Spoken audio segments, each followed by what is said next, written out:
Hey, what's up, everyone? It's me, Dre. Now, in the past 24 hours, two black men in two different cities have been killed by the cops.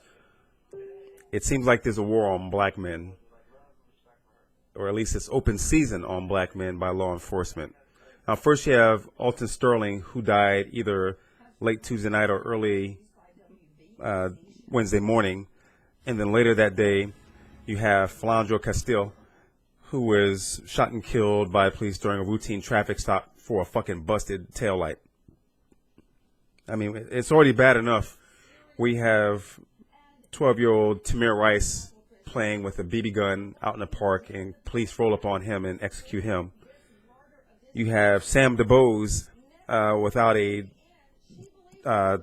license plate on his car, and Officer Tensing executed him, shot him in the head, accused him of trying to drag him, but the body cam showed otherwise. You have Eric Garner accused of selling cigarettes. And now you have Alton Sterling, who was accused of selling, well, not accused, but he was selling CDs, but the allegation was that he was waving a gun, which the store owner at the store that he was selling the CDs at said that there was no issue between Sterling or any but of the patrons that were visiting the store. And now you have Philando Castile going home with his girlfriend, Lavish Reynolds, and their 4-year-old child. Facebook now has to where you can have live notifications so that you can just kind of on the spot make a video just to post up about what's going on in your life, just to have a little bit of fun. I've seen that a lot of people are now posting videos, and then unfortunately there's been some instances where people are recording the live notification and people have been killed for one random act of violence or another. And I decry that simply because there's too much going on, and violence isn't always necessarily the answer. But what happened to Castile was totally unnecessary. The way the video starts, you have Reynolds speaking into the camera just to have an account of what's going on immediately at that time. That way, shit cannot be made up about the encounter. She's talking calmly, talking about how Castile was shot. You see her pan over to Castile. His T-shirt is drenched with blood. He's laying kind of slumped in the seat. And then you have the police officer, which immediately you cannot see. But after a while, you see him with the muzzle of his gun pointing into the car. And he's screaming at her to keep her hands where they are. I'm pissed off because it's another black man that was gunned down by the cops. This isn't a black, white, whatever situation. The cop was actually Asian, but it's someone from law enforcement sworn to protect and serve who's basically serving death. Now, what really, really upset me about this is the fact that there's a 4-year-old child, as I mentioned, Reynolds' daughter, in the back seat. When she pans the camera over to Castile, you don't see the child behind him, which leads me to believe that this young child was behind Reynolds and behind the driver. At the same time, when you look at the fact that Castile was in the front passenger seat, the officer had to point the gun in the general direction of the child to discharge the firearm.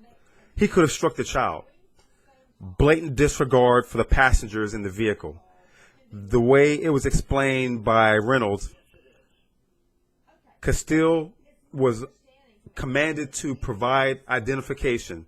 As he was reaching for his identification, whether it was his front pocket, back pocket, as he was reaching, he told the officer while he was reaching that he's going to get his license, but he also has a firearm and he's got a permit.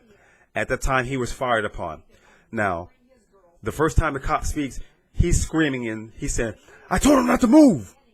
And Reynolds calmly said, "No, officer, you told him to provide his license," something to that effect.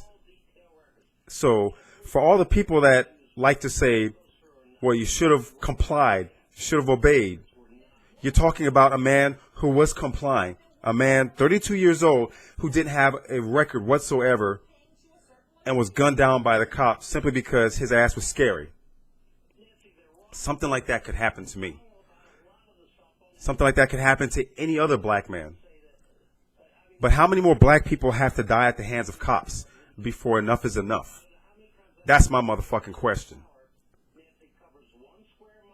This cop is continuing to scream, fuck, fuck, fuck all the time because he knew he messed up.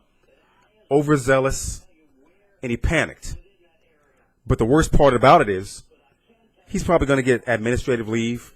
It's going to be a brief investigation, and then he's going to be let back on a job. Barely a slap on the wrist. All the while, Castile's family has to plan a funeral. A child has to be raised without the father. So for all the people that say he needs to comply, or all the people that say, well, we need to arm people so that we don't have mass shooters, but then they have the double standard of saying, well, he should have had a gun and he wouldn't have got shot.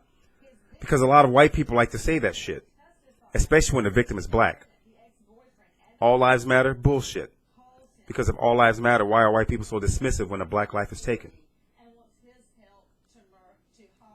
And what really, really hurt when watching this video is the fact that after the mother was commanded to get out of the vehicle and she was detained after a brief moment, she was put into the back of a squad car with her child.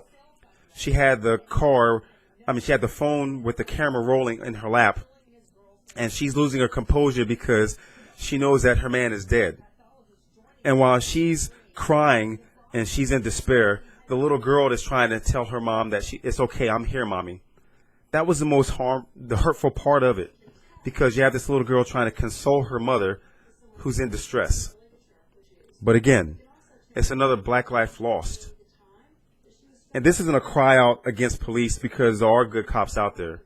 But again, and just like I said in previous videos, if there are good cops out there, why the fuck aren't they standing up and speaking out against those who fuck up in their ranks? That's the question. How many times must we see from now to the end of 2016 where black people are still being gunned down by the cops? And the argument of white people that more white people are killed by cops than black people.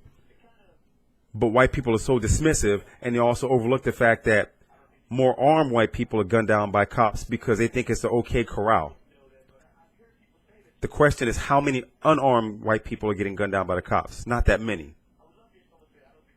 But this is an epidemic.